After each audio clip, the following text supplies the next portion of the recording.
bagaimana sih peran Peksos dalam penanganan KDRT, khususnya pada lingkup UPTD PPPA? Jadi bagaimana gitu peran Peksos dalam penanganan KDRT tersebut? Terima kasih. Ya, sama kasih juga pertanyaannya. Ini ya untuk UPTD PPA kan emang perlindungan perempuan dan anak ya. Itu kan pasti kalau untuk kasus KDRT pasti masuk ke kita gitu ya. Nah sebenarnya kalau KDRT itu kita biasanya kan dapat laporan tuh nggak hanya datang ke kita ya. Biasanya kita juga dapat laporan dari kepolisian gitu. Jadi kayak dari KDRT berlapor ke kepolisian dirujuk lagi ke kita. Biasanya karena kalau KDRT itu rata-rata mereka itu lapor tapi tiba-tiba nanti ditarik lagi. Kayak gitu. Sering kalinya kayak gitu.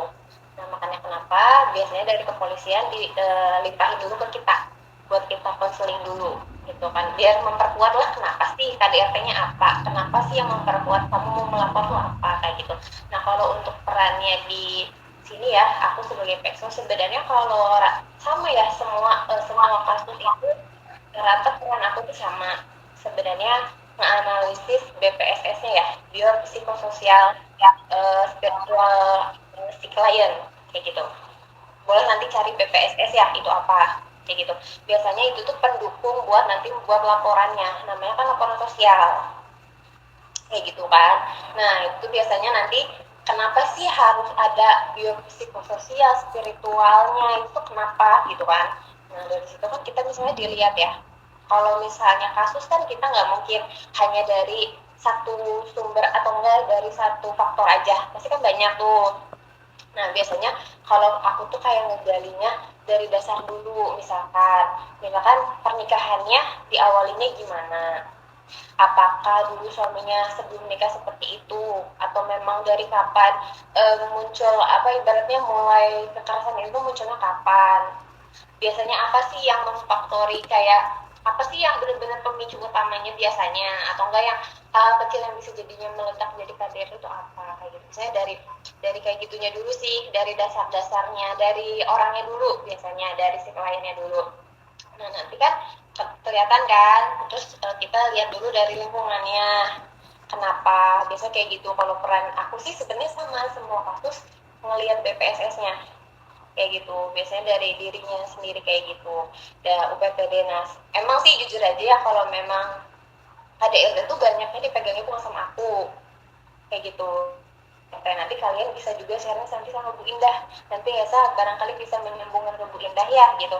Kalau KDRT itu aku jarang megang karena kenapa ya, karena mungkin akunya sendiri ya, karena mungkin aku umurnya dibilang tua enggak, muda juga enggak gitu ya. Rata-rata yang KDRT itu banyaknya yang di atas aku umurnya, ibu-ibunya kayak gitu. Jadi aku tuh kurang banyak ngobrol sama mereka karena mungkin mereka juga kurang nyaman ya, mungkin karena ngerasanya ih apa sih anak kecil tahu apa gitu, takutnya kayak gitu ya, kayak gitu. Nah jadi nggak selalu seterbuka itu loh itu ibu-ibunya gitu. Sedangkan kalau sama Bu Indah mungkin karena umurnya nggak terlalu jauh ya, batas jarak-jaraknya gitu umurnya, jadi mereka tuh lebih luas aja ceritanya gitu. Nah kalau aku tuh rata-rata kalau punya ADRT aku fokusnya ke anaknya, misalkan anaknya yang menyaksikan, nah aku melihat kayak gitu. Nah untuk perannya sih pasti ya konseling pasti kita lakuin biasanya kayak gitu. Kalau misalnya gitu tuh aku tuh banyaknya ngobrolnya berdua kayak gitu, lebih lebih banyak keluarnya kayak gitu biasanya. Kalau ke anaknya tuh dilihat dari lingkungan keluarganya pasti ya, itu kan KDRT gitu ya. Nah tapi ini tuh kan dilihat ya dampaknya apa sih dari KDRT, kita lihat nih di sosialnya dia di lingkungan sekolahnya gimana kayak gitu. Nah karena sekarang ya kasus gini tuh misalkan KDRT aja itu tuh bisa menyebabkan banyak masalah yang timbul lagi apalagi ke anak-anak kayak gitu. Apalagi ya korban KDRT-nya tuh ininya tuh ke anak gitu, jadi si anak juga kena jadi korbannya gitu. Biasanya aku lebih fokusnya ke anaknya. Kalau misalnya aku apa ya korban KDRT si istrinya misalnya gitu, itu tuh aku jarang megang, biasanya sama Bu Indah. Mungkin nanti bisa lebih ininya sama Bu Indah ya, boleh ya kayak gitu sih rata-rata pasti kayak gitu. Jadi kalau aku tuh sama ibu-ibu tuh jarang ngobrolnya sih kayak gitu, rata sama Bu Indah kayak gitu. paling itu yang tadi ya BPSS misalnya peran buat Peksos ya, seorang Peksos kayak gitu. Rata-rata sama sih, setiap kasus itu BPSS tuh wajib karena aku buat laporannya dari itu kayak gitu. Jadi kegali semua nanti dari dia misalnya spiritualnya gimana, terus psikososialnya gimana ke orang-orang, terus kebiasaan dia gimana, lingkungannya gimana, itu tuh ngaruh. Gitu. Biasa ketahuan sih, oh ternyata sumbernya dari sini nih kayak gitu. Gitu sih biasanya. Bisa dipahami gak? Bisa, Teh. Terima kasih, Teh. Ya iya, sama. Oke, mungkin ini teh kan teteh nggak megang yang kasus KDRT-nya, itu lebih ke dihandle sama Ibu Indah.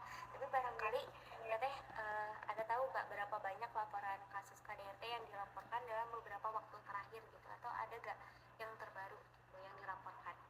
KDRT ya. Sebenarnya udah lama ya KDRT tuh aku jarang nanganin KDRT baru-baru ini.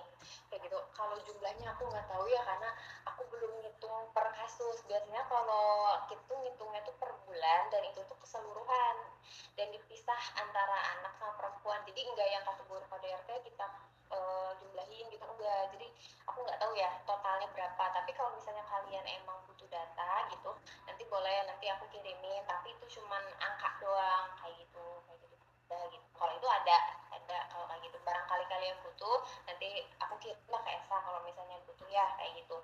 Nah soalnya itu kalau kita tuh jumlahnya kalkulasiin jumlah itu biasanya per bulan dulu, per bulan. Nah nanti kan misalnya jangka waktu dari Januari sampai sekarang kan September, nah itu nanti berapa jumlahnya ada misalnya kayak gitu. Cuman mungkin kategori per kategori kasusnya enggak, kita enggak kategoriin kayak gitu, belum, karena biasanya akhir tahun biasanya dikategori kayak gitu.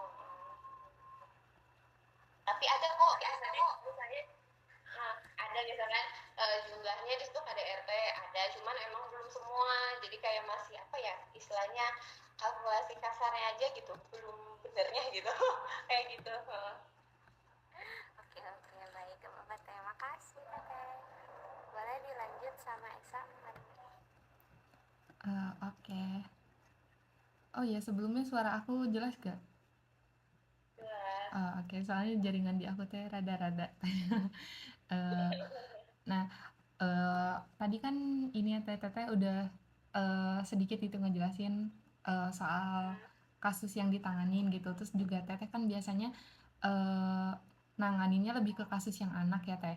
Nah, tapi kira-kira menurut Teteh gitu, tantangan apa sih yang biasanya dihadapin sama Peksos ketika nanganin kasus KDRT gitu, entah itu mungkin kasus perempuannya atau kasus anaknya, dan kira-kira ada nggak sih Teh, ini kalau misalnya boleh di-share aja ya Teh, kira-kira kasus KDRT gitu di Kuningan yang mungkin kayak apa ya, yang menonjol atau misalkan yang Teteh ingat banget gitu kira-kira kayak gimana. Nah itu mungkin boleh Teh secara gambaran besarnya, atau kalau misalkan enggak juga nggak apa-apa. Boleh, oke. Berarti ini ya apa sih, kok aku jadi lupa oh ya dan tadi ya kendalanya kalau kendala tadi ya udah ke-spill kan tadi. Rata-rata kok bagi aku sendiri ya, sebagai aku Peksos baru terus umur aku juga masih segini, kendalanya pasti di apa ya, trust building sama si klien itu rada susah kalau dianya itu jauh umurnya di atas aku, itu kendalanya ya gitu.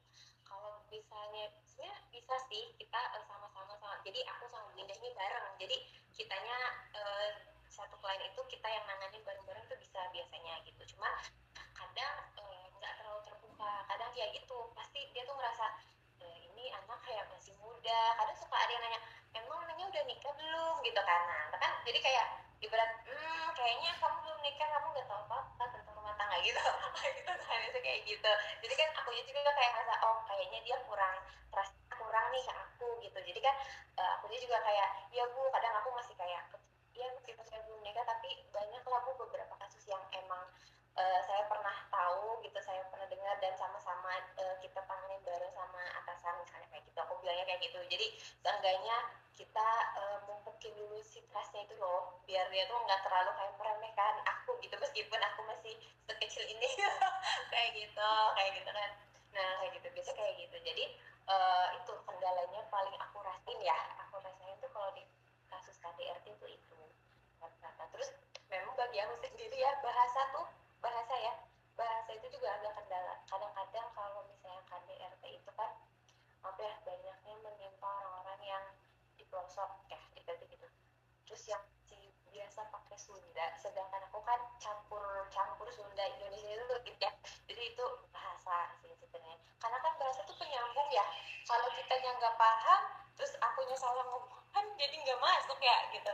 Nah itu sih kendalanya. Rata-rata itu sebenarnya kalau di pelaksanaannya ya kayak gitu. Untuk lebih kayak penanganan sih kayaknya enggak sih. Kalau penanganan enggak terlalu yang gimana, paling KDRT tuh itu kendalanya udah lapor tiba-tiba ditarik, itu kendala sebenarnya. Kita udah berusaha upaya segala macam tapi dianya kayak gitu, kayak udah ngelapor udah jadi kayak gitu kan. Kadang kalau dari kepolisian kumaha ya bu, iya teh geus ngelapor tapi ditarik deui kan, jadi gimana ya, bingung gitu. Nah jadi kita tuh yang menguatkan kalau memang mau melapor sok melapor, tapi konsekuensinya ibu atau siapa yang si teteh atau siapa harus siap capek. Laporan ke polisi itu nggak beres satu kali pertemuan, pasti berlanjut. Nah itu kan pasti. Nah kadang ada yang nggak siap kayak terus lah bu, aduh mah kejantan ngelapornya ditarik wae kan, udah diurusin, udah BAP segala macam nggak jadi. Nah itu kendalanya rata-rata banyaknya kayak gitu. Jadi kayak ibarat apa ya, mau bludak tuh, lagi mau bludak ya, abis lagi sad banget misalnya udah di KDRT ngelapor, tiba-tiba teh baikan lagi sama suaminya teh, cenah nggak apa-apa ditarik aja bu, ayo kemarin gege pengen ngelapor gitu kan. Ternyata kayak gitu banyak banget. Nah itu makanya kenapa kepolisian tuh nggak pernah langsung nerima aja kalau kasus KDRT. Biasanya langsung ke kita dulu, kita konseling dulu, beri keyakinan dulu, bener yakin, bener fix banget nih mau ngelapor apa enggak gitu kan. Kalau misalnya masih belum yakin ya jangan dulu kayak gitu, kita konseling aja. Kalau misalnya memang butuh di mediasi, kita bantu mediasi kayak gitu biasanya. Kayak gitu sih kalau misalnya tadi ya kendala. Nah terus kalau misalnya kasus yang paling aku ingat, karena ini KDRT-nya ke anak juga, jadi aku ingat banget itu kan tahun kemarin ya. Kalau sekarang tuh KDRT tuh rata-rata tuh pada baikan lagi gitu loh. Jadi kayak yang tadi aku bilang udah ngelapor, tiba-tiba terus lah bu bade damai wae untuk mediasi. Jadi ya udah enggak yang gimana kayak gitu. Nah kalau misalnya kasus yang ini itu pelakunya bapaknya seorang PNS juga ya kan gitu. Jadi ibaratnya dia punya nama, terus dia KDRT juga gitu kan ya, anaknya juga ya, istrinya pasti juga kena kan, istrinya pasti yang utamanya kan gitu, anaknya kena. Dan yang aku ingat kan karena aku lebih condongnya ke anaknya ya waktu itu, karena ini aku sebenarnya ke anaknya itu udah hampir mau bunuh diri gitu. Nah kan berarti kan apa ya, mentalnya aja udah kena, fisiknya juga udah kena kan, kasihan ya ibaratnya gitu. Nah terus udah kayak gitu tuh dia tuh ibunya tuh sering dipukul, sering dilemparin barang-barang keras gitu kan. Terus itu tuh udah parah sih menurut aku ya, aku dengar ceritanya udah parah gitu kan. Dan anaknya kan SMP, masih SMP, anaknya SMP, dia tuh pernah mau bunuh diri, katanya ngerasa kayak yang udah capek gitu loh, kayak dia kayak ngeliat orang tuanya berantem, dia juga kena juga gitu, dipukul juga, terus dimarah juga, sampai kayak ibaratnya tau gak sih kayak dikata-katain, disumpah-sumpahin jelek tapi sama bapaknya sendiri gitu. Kayak apa sih disebutnya tuh, kalau nggak salah dia tuh disebutnya tuh dukun atau apa gitu kayak gitu sama bapaknya sendiri. Kan itu bukan hanya kekerasan fisik aja ya, verbalnya itu udah kena, pasti kan mentalnya juga kena. Makanya kenapa dia sampai mau bunuh diri gitu kan. Nah dari situ juga kan aku tuh gimana mendalaminya biar dia tuh nggak larut dalam hal itu kayak gitu kan. Aku tanya, kamu di sekolah teman dekatnya siapa, kamu ceritanya sama siapa kalau punya masalah kayak gitu kan.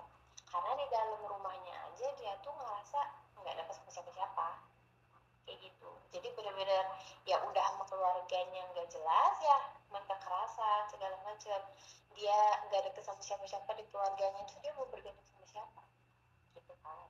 Makanya aku tanya, kamu deketnya sama siapa di sekolah gitu kan. Ada teman, tapi pernah teh katanya cerita ke teman tapi disebar-sebarin, jadi bahan omongan gitu. Nah itu kan tekanan barulah gitu di lingkungan, udah mah di sekolah di rumahnya gitu, di sekolahnya malah digituin, kan itu nambah lagi tekanan mental dia kan. Makanya kenapa dia sampai mau bunuh diri ya karena itu nggak ada pendukung buat dia lah, ibaratnya nggak ada pegangan buat dia, aku harus berlindung kemana sih, harus percaya ke siapa sih gitu. Terus kayak dia tuh pergi dari rumah gitu, jadi kayak ya udah dia udah kena mental, fisik juga udah kena gitu kan. Terus tapi aku tuh nanya, tapi sekolah gimana? Ya di sekolahnya baik-baik aja sih, cuman kadang jadi males kayak gimana ya, dia bersekolah tapi ya udah gitu, sekolah ya udah sekolah aja gitu, kayak gitu. Jadi kayak beraktivitas ya gitu aja, yang penting gue sekolah aja gitu, kayak gitu kan. Terus aku tanya hobinya apa, tapi pengen sekolah, pengen kata gitu, dia pengen sekolah, dia pengen jadi psikolog kalau nggak salah, dia tuh kalau nggak salah pengen jadi psikolog dan kuliah di Bandung kata gitu. Tapi kan nah berarti kan itu ada celah untuk kita buat support dia masih punya cita-cita, masih punya yang dia tuju gitu. Ibaratnya kayak meskipun gue gini tuh aku punya loh harapan, aku nyarinya gitu. Biasanya aku sering banget kalau ke klien tuh nanya, pengen jadi apa, sekolahnya gimana, punya cita-cita enggak, kayak gitu. Pasti selalu nanya itu, karena kalau orang yang kayak gitu kan banyak ya, orang yang punya masalah tapi dia tuh kayak ya udah gue mah nggak pengen jadi apa-apa, yuk kayak gini juga udah bersyukur. Nah itu kan berarti tadinya nggak ada rasa kayak pengen survive, pengen jadi lebih baik, itu nggak ada. Nah, makanya kalaupun dia punya itu sistem kekuatan itu, udah kita bisa support terus, jadi dia bisa bangkit lah ibaratnya gitu, nggak terpuruk di titik itu aja kayak gitu. Jadi itu penting banget kayak hal-hal kecil. Jadi kayak gitu sih kalau aku, kayak anak dia juga enak diajak ngobrolnya ya gitu, anaknya enak diajak ngobrol, jadi tektokannya juga enak gitu ya gitu. Jadi kayak aku tuh enggak, emang sebagai peksos juga ya sebenarnya, kalau aku ngerasa kalau kita ngobrol sama klien gitu tuh ya, nggak bisa hanya bertitik fokus sama masalah aja, kita harus dibawa hepan, nanti tuh dari hepan itu tuh bisa nyebar ke hal yang bisa kita ambil gitu. Jadi buat kita kasih support ke dia tuh gitu. Jadi kadang udah mah gue udah punya masalah, ditanyain masalahnya mulu gitu kan, males kan gitu kan.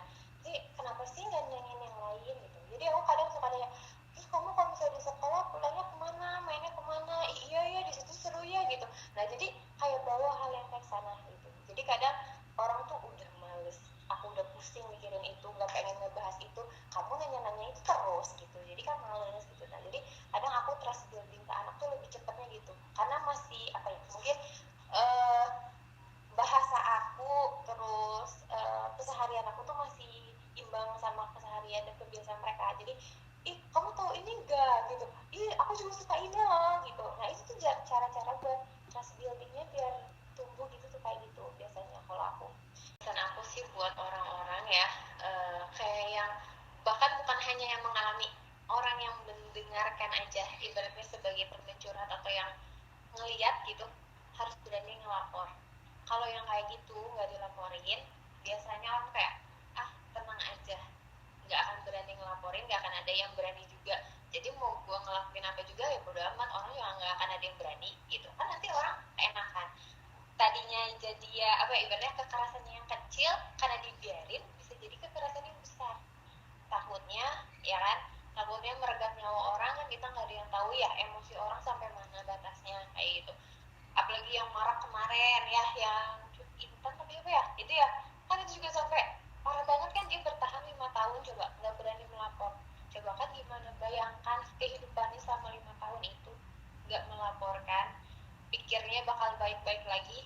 Itu tuh ibaratnya, bukan aku nggak mau percaya orang bakal berubah ya, tapi minim banget persenan orang tuh untuk berubah menurut aku kalau nggak dari dianya sendiri kayak gitu. Menurut aku tuh ya, sebagai kita orang-orang yang paham lah akan hal yang kayak gitu, harus aware ya sama lingkungan sekitar.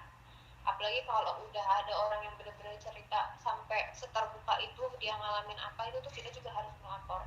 Bukan hanya itu, tapi dengan persetujuan orang yang bersangkutan kalau nggak berani ngelapor saya temenin hayu gitu, harus jadi support system juga dan berani melapor itu tuh harus, menurut aku kayak gitu.